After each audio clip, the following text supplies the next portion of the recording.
objetivo da reunião hoje seria assim, a gente dialogar um pouco sobre essa proposta que surgiu da binacionalização da Unila, né?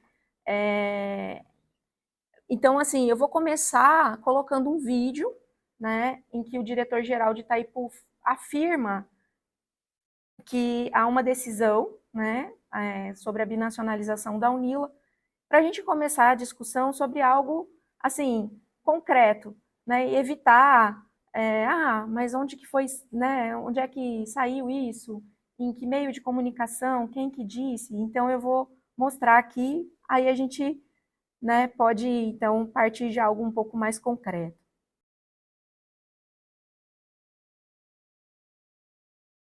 Colocou muito bem, vender para a indústria. Outro destaque que eu quero, e agora eu vou falar em primeira mão, tá? Essa é a primeira mão mesmo, em homenagem ao Ismael aí, que é do Paraná. A pedido do presidente Santiago Penha, eu levei uma solicitação ao presidente Lula na quarta-feira passada, e a Unila, nós vamos construir um projeto, ela será uma universidade binacional. Hoje, a Unila, ela é uma universidade brasileira a serviço da integração da América Latina. O sonho do presidente Lula é que a Unila fosse a universidade do Mercosul. Nós acabamos, até agora, e vamos continuar, financiando a Unila, o Brasil. Só que, como o Paraguai estava pensando em fazer também uma Unila, nós conversamos, o diretor-geral brasileiro e paraguaio da Itaipu, e montamos essa ideia, os presidentes concordaram, então agora já conversei com o ministro Camilo Santana, ele vai conversar com o ministro do Paraguai, então a ideia é que a Unila seja a primeira experiência no mundo de uma universidade pública binacional, para mostrar o nosso compromisso com a integração da América Latina. Isso nós esperamos em breve poder anunciar de forma mais documental, mas eu já tenho a autorização dele e também já tenho o diálogo que eu fiz com o ministro Camilo Santana. Então, concretamente, o que nós temos por parte da imprensa? Acho que, diante disso que vocês ouviram, acho que está claro, né, está nítido, o diretor-geral ele não diz outra coisa, né, ele disse que a universidade há uma proposta de binacionalização da Unila, né, sem consultar a comunidade acadêmica, né, sem consultar a reitora, enfim, né, uma decisão que parte da Direção-Geral de Itaipu. Quer dizer, não parte da universidade, né? Bem, qual é o problema disso, né? Qual é o grande problema disso? O grande problema é que a universidade, a Unila, né, ela é uma universidade pública, criada por lei, pelo Congresso Nacional, e com autonomia garantida pela Constituição Federal, né? Então, de maneira nenhuma, né, um agente externo à universidade pode discutir ou decidir o que ela vai fazer, ser ou deixar de ser, né? Isso cabe a quem? Isso cabe à própria comunidade universitária, tá? E, assim, eu acho que essa colocação, né, essa decisão do governo, enfim, ela é uma violência institucional contra a nossa universidade, né? Porque em nenhum momento nós fomos consultados sobre isso. E pior, né, a reitora, em nenhum momento, ela se manifestou defendendo a universidade, defendendo a autonomia da universidade. E isso, para mim, é o mais grave, né? Porque de tantos anos que estou na universidade pública, eu nunca presenciei algo desse tipo. Qualquer político, qualquer pessoa que chegasse e dissesse qualquer coisa, né, sobre que uma universidade, estudei na Universidade Estadual de Maringá, estudei na USP, qualquer político, qualquer pessoa que dissesse qualquer coisa sobre como a universidade deveria se comportar, aplicar os seus recursos, ou os professores, o que os professores devem ensinar em sala de aula, etc., e imediatamente a reitor, o reitor, enfim, ou os órgãos, né, de decisão e colegiados da instituição se manifestavam e defendiam a autonomia da universidade. Então, isso é inaceitável. Acho que a primeira questão que a gente precisa cobrar, né, dos nossos dirigentes é essa. cadê a defesa da nossa instituição? Né? Porque até agora houve o quê? Silêncio, apenas um silêncio. E eu quero discutir essa questão com vocês da importância da autonomia universitária. Por que ela existe? Por que existe esse artigo 207 na Constituição Federal? Eu não sei se todos vocês sabem, né, mas esse artigo ele foi um artigo construído por muitas mãos, né, de intelectuais e políticos que atuavam na época, em 1988, na época em que a Constituição ela foi, né, estava em processo de elaboração ali, final da década de 80, e isso foi articulado por entidades da comunidade científica brasileira, que já na década de 80 era uma comunidade científica robusta, e tinham que apresentar, tinham que discutir. E essa comunidade científica, ela convenceu, né, os deputados, políticos, enfim, de que era necessário registrar isso na Constituição Federal, a autonomia universitária e o direito à pesquisa, à ciência e à tecnologia. E foi o que foi feito.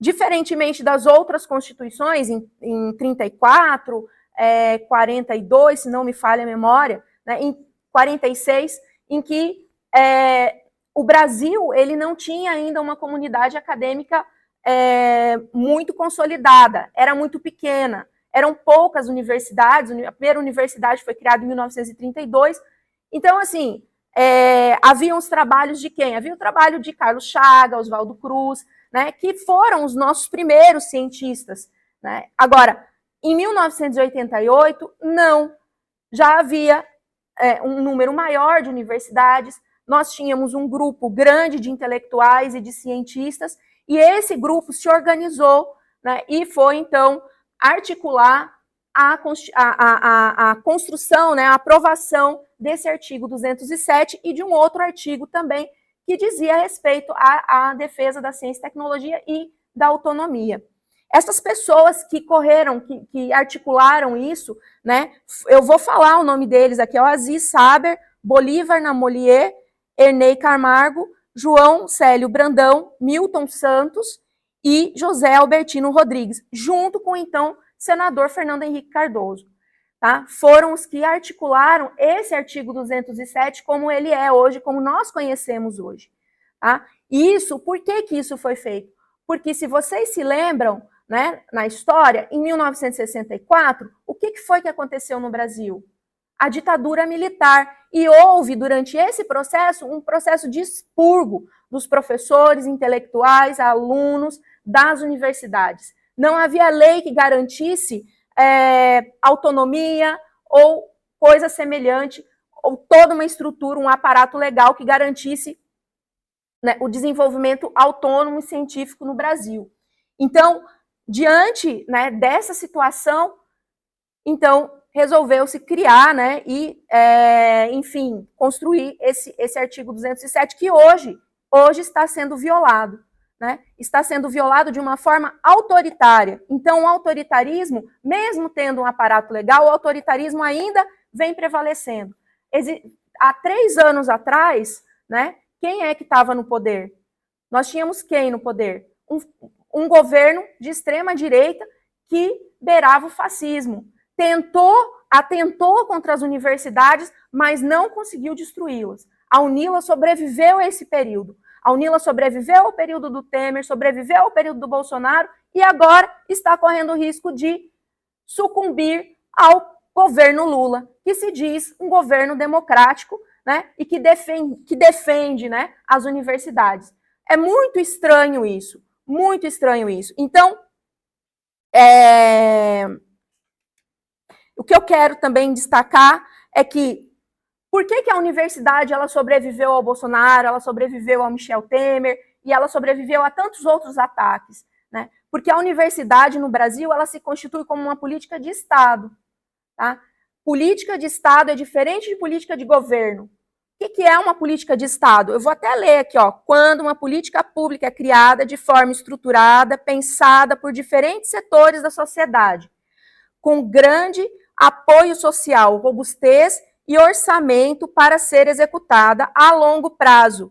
ela se mantém independente das trocas de governo, tá? Ela permanece por mais de uma geração. A política de Estado permanece por mais de uma geração. O SUS é uma política de Estado, as universidades são políticas de Estado.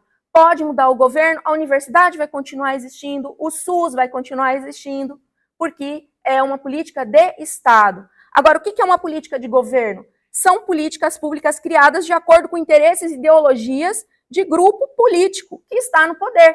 É isso. E são políticas de curto prazo, elas podem facilmente ser descontinuadas.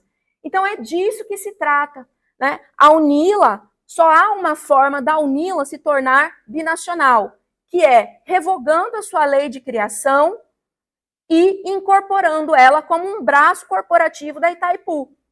Não existe outra maneira. Não existe. A UNILA vai continuar sendo uma autarquia federal e vai agora incorporar e será binacional. Não existe isso. Não é possível fazer isso. Não tem elementos jurídicos para isso. Tá? Então, o risco que nós estamos correndo é muito grande, porque nós seremos incorporados, né, a uma empresa, é uma empresa pública, tá? Ela é uma empresa pública, ela tem recursos públicos, mas quem vai gerenciar, quem vai administrar, quem vai fornecer os recursos de orçamento para a instituição será Itaipu. Itaipu muda conforme muda o governo, muda o diretor-geral. Hoje nós temos um diretor-geral que é do PT, amanhã nós podemos ter um diretor-geral de qual partido? Pode ser quem? Pode ser qualquer pessoa que goste ou não goste da UNILA. Como o general, há 3 anos atrás, dizia e afirmava isso publicamente, que a UNILA era uma cicatriz e que devia ser eliminada. Então, assim, não dá para aceitar esse tipo de situação e entrar em estado de negação e fazer de conta que nada está acontecendo, porque não é verdade. Vocês viram aqui a fala do diretor. Então, assim, a outra coisa que eu quero também discutir com vocês é sobre o sistema paraguaio de ensino. Porque o que está em jogo é assim, olha, a UNILA ela vai se tornar binacional. Metade será Brasil, metade será Paraguai. Então, quer dizer o quê? Metade das vagas serão para paraguaios, metade das vagas serão para brasileiros. E o resto dos estudantes da América Latina, que nós recebemos hoje? Estudantes que vêm do Haiti, da Colômbia, da Bolívia, do Chile, da Argentina, de tantos outros lugares. Vão continuar vindo? Serão ainda recebidos? Ou isso vai ser descontinuado? O Paraguai, ele possui hoje 8 universidades públicas. Eu não sei se vocês têm essa informação. O Paraguai tem 8 universidades públicas. Uma dessas universidades públicas é a universidade pública que está aqui em Cidade del Este, do nosso ladinho. Eu não sei quantos de vocês conhecem a universidade aqui de Cidade del Este. Alguém de vocês conhece? Já foi lá? Bill já foi. Alguém mais já foi? Já foi? Pois é. Pessoal, as universidades do Paraguai, elas são universidades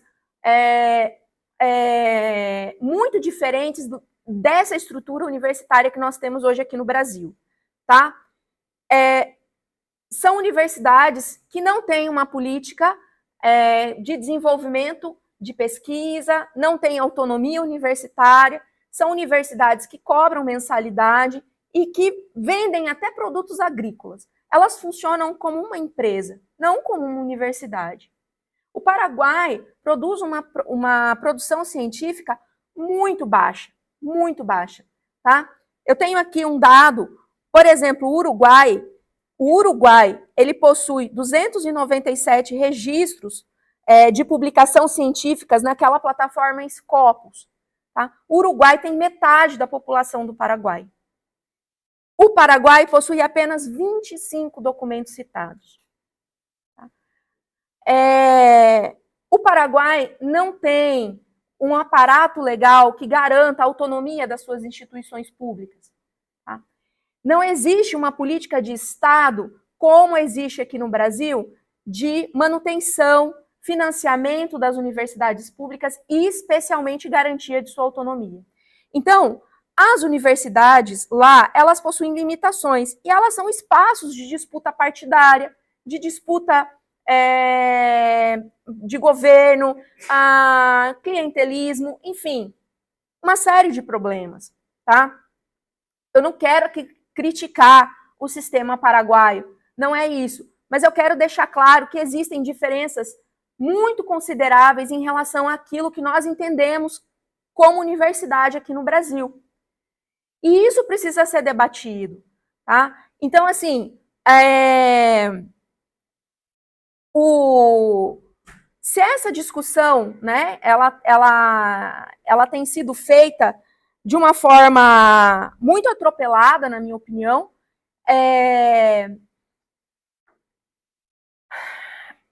assim, a única explicação lógica que há para isso é o interesse econômico, voltado especialmente para essa discussão ou dessa negociação aí do anexo C. Eu não sei o que está em jogo, porque eu também não tenho informações, assim como vocês. Então, o que nós estamos fazendo aqui, o que eu quero fazer aqui hoje com vocês, é uma análise de conjuntura sobre aquilo que está acontecendo. Tá? Então, só há uma explicação: interesse econômico. Agora, que tipo de interesse econômico é esse? Que você quer dar uma universidade para um país que não tem uma política de Estado séria voltada para o avanço e evolução da educação e melhoria de seus indicadores. Tá? Então, o que é mais correto? Compre a energia do Paraguai a um preço mais adequado e deixe o Paraguai investir os seus recursos na sua educação, seja lá a educação básica, seja lá a educação superior, e que faça isso de forma séria. Não que dê desculpe, mas isso é o quê? Entende? É o quê? Você está dando o quê? Uma moeda de troca? Não, o Unila virou uma moeda de troca agora. Eu acho que essa discussão econômica ela é fundamental, porque nós estamos fazendo o quê? Nós estamos fazendo o quê com a população paraguaia? O quê? Entende? A população paraguaia precisa saber disso, precisa saber como que o dinheiro dela será investido, de que forma vai ser investido. É preciso ter transparência nesse processo. E da forma como isso está sendo feito, não é transparente. Não é transparente porque a Itaipu funciona numa zona cinzenta, não tem controle de nenhum órgão fiscalizador, nem do Brasil e nem do Paraguai. E assim será a Unila. Assim seremos nós. Nós não teremos controle de nenhum órgão fiscalizador. Ah, professora, mas a universidade tem autonomia, não tem? Tem autonomia, mas a universidade não pode fazer o que ela quer com o dinheiro público. Não pode. E a universidade também é coisa muito séria, precisa de controle externo. Por que precisa de controle externo? Porque envolve pesquisa com seres humanos, envolve pesquisa com estrutura, envolve pesquisa sobre ética, uma série de coisas que precisam ser controladas. Não dá para deixar essa coisa, vou fazer uma pesquisa com o ser humano. Qual é o comitê de ética que vai regulamentar isso? Existe uma proposta de comitê de ética? Vai ser o quê? Do Brasil, do Paraguai? Como que nós vamos fazer? Ou nós vamos deixar tudo livre, né? Tudo livre. O cientista, o pesquisador faz o que ele quiser, né? Vamos lembrar aí do que Mengele fazia, né? Nas universidades alemãs na época da Segunda Guerra Mundial. Era livre, não tinha controle. Quem controlava aquilo? Ninguém. Cometiam atrocidades com a população. Universidade precisa de controle externo, precisa de autonomia, mas precisa de controle externo também. Então, eu acho que isso que está acontecendo é algo gravíssimo.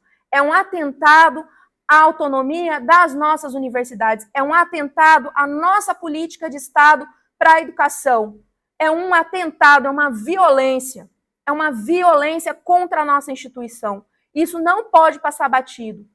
E eu acho que os estudantes e nós, alguns professores, né, enfim, nós estamos tentando dialogar e esclarecer o que é que está acontecendo, para que as pessoas saiam desse estado de inércia e tentem fazer alguma coisa para que isso não seja concretizado, para que isso não seja feito, né? Então, eu quero também aqui destacar que dentro desse processo, né, o Brasil, por tudo isso que eu falei, desse contexto histórico que eu relatei para vocês, que lá na década de 80 nós já tínhamos uma comunidade científica bem estruturada, né, isso é muito diferente, por exemplo, nos demais países da América Latina. Apesar do Brasil ter iniciado, né, a sua política de ensino superior tardiamente em relação aos países vizinhos,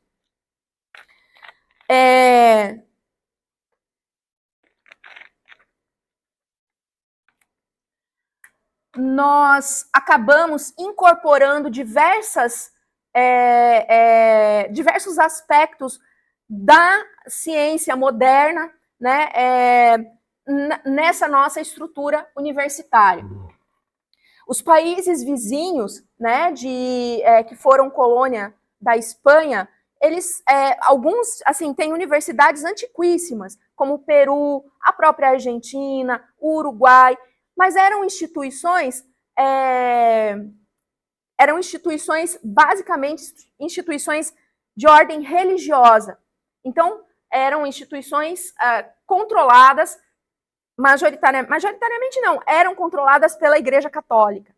Tá? Então, é dentro desse contexto que surge, claro, a reforma de Córdoba, que exige o quê? Que exige que a universidade siga padrões científicos e não padrões religiosos. Tá? Então, essa é uma discussão muito importante e tem um cunho histórico bastante relevante e que a gente não pode esquecer.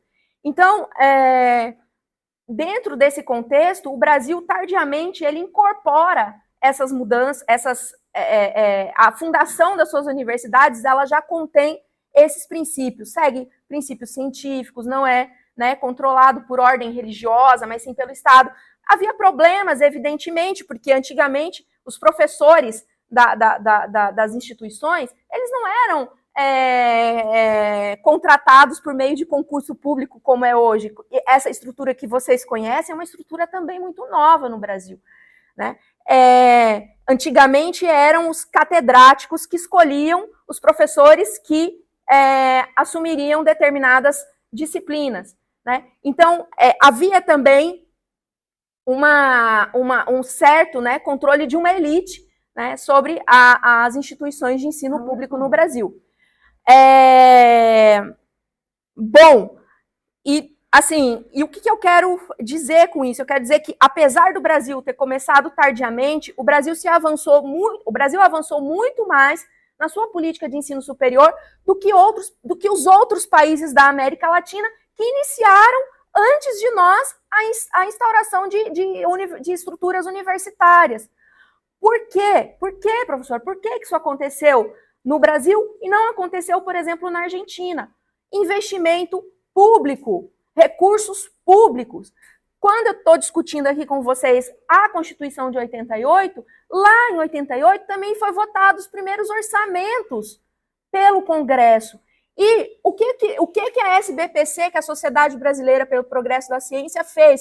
Mobilizou um conjunto de cientistas para irem até o Congresso Nacional, exporem as suas pesquisas e convencerem os deputados que eles deveriam destinar parte do orçamento para financiar a educação pública superior. E eles se convenceram disso. Então, a partir daí, a universidade passa a ingressar e passa a receber recursos para se manter como uma política de Estado. Então, essa é a total diferença, essa é a nossa diferença, são recursos públicos, é a autonomia universitária. Nós temos essa autonomia para fazer pesquisa, autonomia de pensamento, autonomia científica, autonomia para o ensino. Não vai chegar ninguém ali na porta enquanto eu estou aqui explicando matéria para os estudantes, para os alunos e dizer, professora, você não pode passar isso. Professora, você não vai ensinar isso. Isso não pode acontecer numa universidade. Ou, professor, o senhor não pode pesquisar determinados temas, isso é proibido. Isso não pode acontecer numa universidade. Tá? Então, O Brasil, ele tem cerca de, dentro dessa plataforma que eu coloquei para vocês, da Scopus, né? E também, considerando uns outros índices, o Brasil, ele tem cerca de 76%, né, de pesquisadores e cientistas filiados em suas universidades. 76% do total da América do Sul. Os demais países, todos somados, têm 23,6%. O Paraguai tem 3 cientistas registrados. 3 cientistas registrados. Então, eu quero deixar aqui para vocês essa discussão e eu abro, então, para a gente dialogar e também se outros colegas ou também vocês, estudantes que estão, enfim, assistindo e quiserem também falar, e, enfim, fiquem à vontade, acho que é isso.